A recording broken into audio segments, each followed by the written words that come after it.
I still remember that night as if it's stitched into my skin, the kind of night New Orleans holds when the air's heavy with rain and you can taste the Mississippi in the back of your throat. I'd been behind a Jeep wheel so many times before coming off training runs, still in my beat-up fatigues. But that night I rolled around the corner of a cracked-up street and saw blue and red lights cutting through the mist and my gut went cold. Rick Dempsey was standing there. Folks in that neighborhood called him the butcher, the under their breath flashlight. In one hand, a sneer on his face, a man already convinced of his own legend. He'd stopped a guy in a sedan, forced him to stand, hands up, eyes darting like a deer on the highway. I slowed, saw the cuffs flash, saw the crowd hiding behind curtains. I parked a few yards back, hands still at 10, and two medals on my chest, catching just enough glow from the streetlight to make Rick's eyes narrow. He smirked and said, "Well, look, who's here, the hero herself, driving this old tin can thinking you're somebody." His voice slid under my skin, slow, deliberate, like he wanted the whole street to hear. I didn't answer. Years of service had taught me silence is sometimes stronger than words. But he didn't see a veteran. He saw a target. He raised the beam of his flashlight right into my face and barked, "You been drinking, soldier, or snorting something?" He yanked a folded test strip from his pocket, held it like a warrant. "Let's see what the hero's really about." Inside, I felt that old battlefield calm, the kind where your breath steadies even while your heart hammers. I told him I'm completely sober.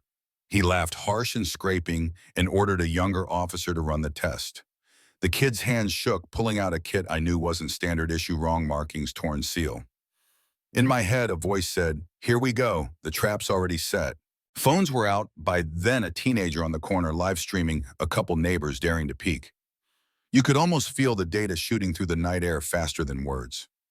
Rick leaned in close, his breath of cigarettes and rainwater, and said, "A junkie in uniform, what a disgrace to America." The strip turned positive before I'd even blown into it properly. His smile split wide. "Gotcha," he said. He pulled me out of my Jeep, the cuffs biting into my wrists, metal, cold, and ancient, and slammed me against the hood. Somewhere across the street, somebody gasped. Another voice said, "Record this."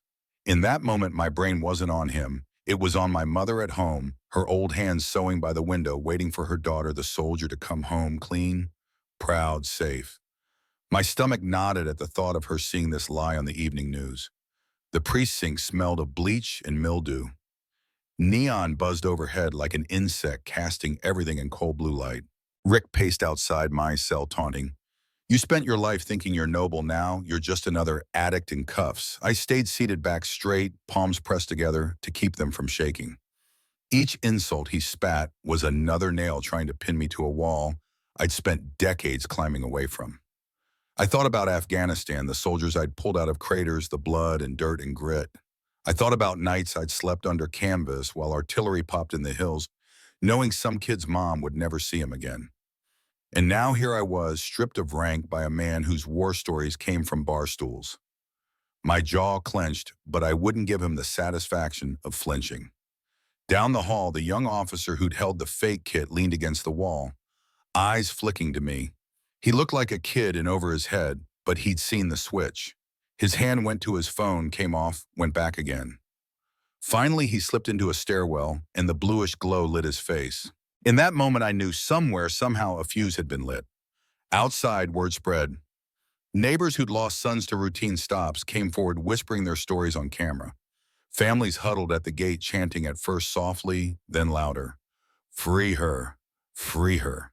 A silver-haired woman pressed a scarf to her mouth and said, "My daughter died because of him." Phones streamed it all, hashtags rising like smoke. "Justice for Lewis." Stop the setup. Rick kept trying to sneer it away, barking at his subordinates, but you could see the edges fraying, sweat at his temples, eyes darting toward the iron gate rattling under fists. He took a call from his handler. I could hear the hiss even through the door. "Clean it up, bury the kit, don't let it reach federal." His voice came out afterward, low and strained. He thought he still had time, but the young officer's alert had already gone through secure channels. In some windowless room miles away, somebody opened the photo of Rick swapping the strip, saw my name, saw my record. Boots hit tile floors, rifles clicked into place, engines roared to life. A 30-minute clock started ticking. Back at the cell, Rick tried one last performance. He slammed the bars, hissed, "Tomorrow the papers call you a junkie veteran. You'll be nothing but a headline." I raised my eyes and said quietly, "Truth doesn't vanish." He hated that. He hated it more than shouting. He shouted louder, "I am the law," and the words echoed hollow off cinder block walls. Then something changed. The young officer stepped out from the shadows, voice shaking but loud enough to cut through everything. He switched the test. I saw it. The corridor froze. A couple other cops looked down at their boots. Rick spun around, slapped him across the face. Blood at the lip. "Shut up or you're next," Rick hissed. But the crack in the dam had opened. The pounding at the gate outside grew into a drumbeat. Reporters' mics poked through the bars, cameras flashing like lightning. The chant of hundreds became thousands. And then deep rolling, unmistakable, the sound of big engines coming down a wet street. Headlights washed over the crowd, carving long, white scars in the dark. Black SUVs rolled to a stop like moving walls. Doors slammed, boots hit pavement in sync body armor, glinting under streetlights. The crowd went from shouting to a held breath, then erupted again, FBI. Inside, Rick's face went pale. He barked, "Don't open that gate. Anyone moves and you're done," but nobody moved. You could feel it, his power collapsing like a house of cards in a storm. I sat on that cold bench, hands raw, listening to the engines, the boots, the chant. My heart thudded, not from fear, but from recognition that sound wasn't doom. It was a drum roll of justice.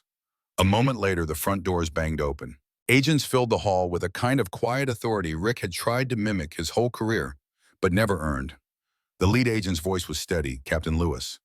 I stood up, straightening my uniform as best I could. "You're coming with us," he said, then turned to Rick. "You hands on the wall. Now." Rick's mouth opened, but no sound came out. The young officer's phone was still raised, streaming every second. The whole world watched as the badge he'd hidden behind for years became just a piece of tin against the wall.